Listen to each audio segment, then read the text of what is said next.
Mayol, bonjour. Bonjour. Merci d'être avec nous. Merci à vous d'être venu donc jusqu'à Toulouse. Et voilà, Carole Delga vient d'être élue, alors il lui a manqué des voix. Oui, il lui a manqué 4 voix sur le groupe Notre Sud en commun.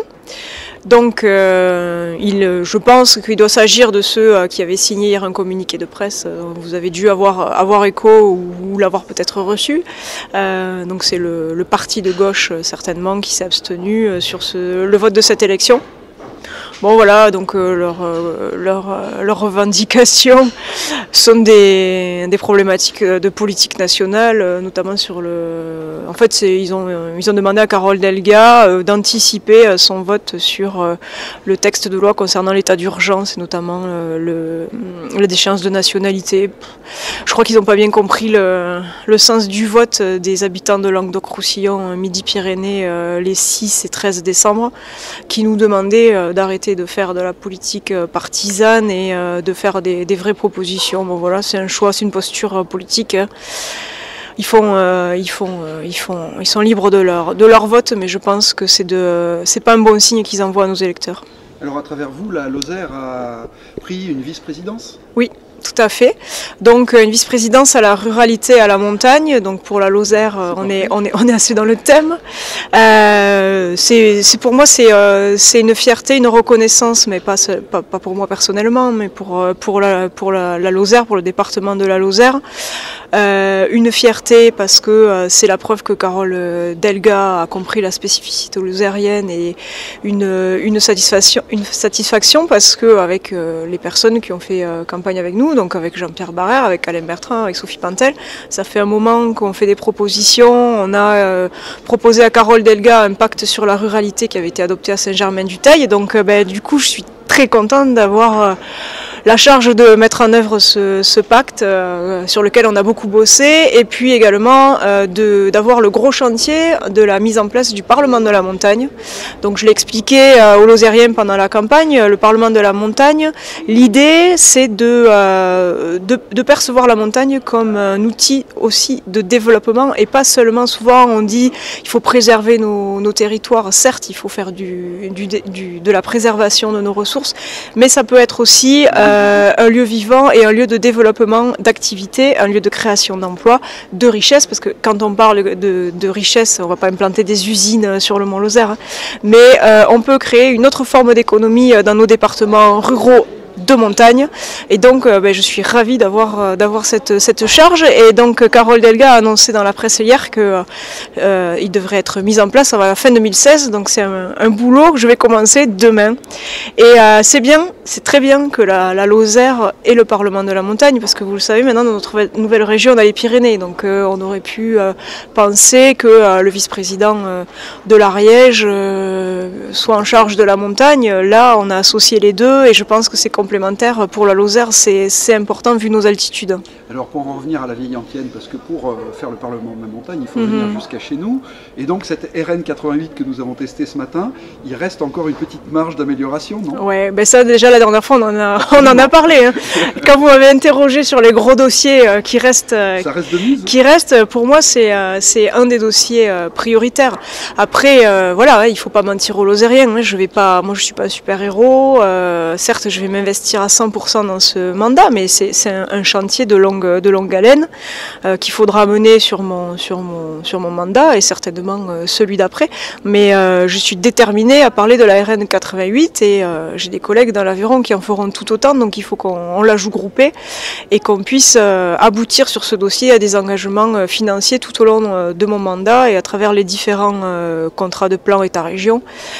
Donc c'est le gros dossier, mais après j'allais dire c'est un dossier important pour la Lozère en termes de développement, mais pour moi tous les dossiers seront importants. Si demain je rencontre le maire de Moissac par exemple, qui n'hésitera pas à me confier un dossier que je connais déjà, pour moi je le défendrai de la même façon que la RN 88. C'est mon rôle essentiel, c'est de défendre la Lozère, les dossiers lozériens. J'ai conscience que dans une assemblée de 158 conseillers régionaux, il va falloir se battre, et voilà, moi je conçois mon rôle comme ça. Je défendrai la ruralité et la montagne, mais je défendrai avant tout les dossiers de la Lozère, et je le défendrai sans sectarisme, parce que pendant cette campagne, j'ai souvent bénéficié de reproches un peu sectaires sur mes origines, sur ma jeunesse, sur mon boulot. Moi, c'est pas du tout ma façon de faire. Ce que j'ai envie de faire, c'est de faire des propositions, de travailler avec tout le monde, parce que en Lozère, on est 77 000, et là aujourd'hui, on connaît les chiffres de l'évolution, enfin de la baisse de démographie.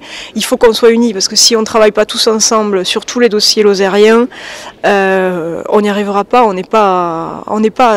sera pas suffisamment costaud pour y arriver. Donc voilà, moi je l'ai répété plusieurs fois, tout le monde a mon numéro de téléphone, n'hésitez pas. Et la montagne sera une façon de faire venir le monde aussi en Lozère ? Exactement. Ça c'est aussi, j'ai eu la même réflexion, je me suis dit la montagne, mais aussi le Parlement de la montagne, et puis le pacte ruralité, ça va certes me permettre d'aller dans d'autres départements, donc de rencontrer des personnes qui ont les mêmes problématiques que nous, de les faire venir en Lozère, leur faire découvrir nos spécificités, et de travailler comme ça à l'élaboration de nouvelles politiques, parce que je pense que c'est ce qu'il faut. Voilà, on parlait tout à l'heure du vote sur la présidence de la région. Il faut arrêter d'avoir des positionnements dogmatiques. Maintenant, il faut faire des propositions concrètes. Et vous entamez votre mandat dans une période qui a été complètement très difficile, puisqu'il y a eu plusieurs crises qui ont secoué en même temps le monde agricole. On était habitué à une crise ou l'autre, la sécheresse ou les intempéries, mais là on a tout eu, plus les problèmes de prix du lait, etc. Ça va être chaud, non ?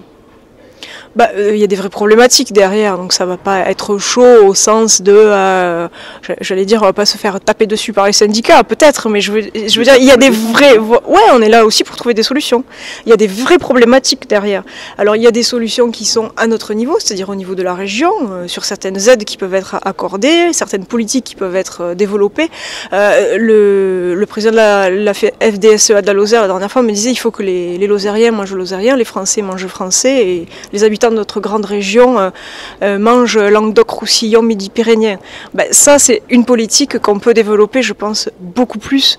C'est-à-dire, on appelle ça les circuits courts, mais en fait, c'est de manger local et de manger bien, en fait, de manger ce qu'on connaît, ce qu'on produit sur place. Donc voilà, sur l'agriculture, il y a des vrais problèmes récurrents. On parle de la sécheresse, donc Damien Alary sera certainement en charge de certaines politiques sur la gestion de l'eau. Il est important de faire venir Damien Alary de nombreuses fois en Lozère sur ce thème. Donc voilà, ça va être chaud, mais c'est parce qu'il y a des vrais problèmes sur l'agriculture, comme il y en a en Lozère sur la santé.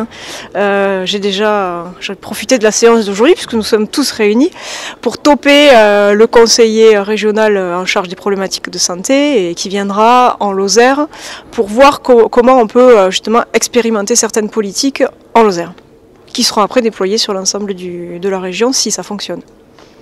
Dernière question, la maison de la région va être conservée à Mende, et comment vous allez faire avec M. Moreno? Vous allez tenir des permanences? Alors, la maison de la région, avant, était déjà dévolue à l'exécutif du Languedoc-Roussillon, donc ça va pas changer. C'est-à-dire que les Carole Delga, donc avant c'était Georges Frêche, Christian Bourquin, Damien Alary, parce que vous vous souvenez que le bureau de la maison de la région est celui du président, qui ensuite était utilisé pour travailler par les vice-présidents, donc là ça changera pas. On organisera des réunions évidemment dans la maison de la région, et surtout on sortira de la maison de la région, c'est-à-dire qu'on va développer les services qui sont aujourd'hui en place dans ces maisons de la région. C'est une volonté ferme de Carole Delga, c'est d'aller plus loin pour les collectivités, mais aussi pour, on parlait tout à l'heure des agriculteurs, pour les agriculteurs, les chefs d'entreprise, comme un guichet en fait de proximité. Et puis surtout, on va sortir de notre bureau, on va commencer dès demain à se rendre dans toutes les communes de Lozère. Donc oui, la maison de la région va rester, on va la développer et on va s'en servir pour faire des réunions lozérienne, mais aussi pour faire venir les services toulousains ou montpelliérains en Lozère quand c'est nécessaire. Par exemple, l'agriculture, c'est un bon exemple, mais sur la formation, sur le développement économique. Donc voilà. Carole Delga a annoncé 800 millions pour l'emploi. Alors c'est le plan Marshall en fait en faveur du BTP. Donc c'est de lancer le plus rapidement possible de gros investissements. Et à ce sujet d'ailleurs, nous allons rencontrer, comme vous l'a dit tout à l'heure René Moreno, nous allons rencontrer Sophie Pantel pour pouvoir s'harmoniser sur les gros chantiers à lancer le plus rapidement possible en Lozère.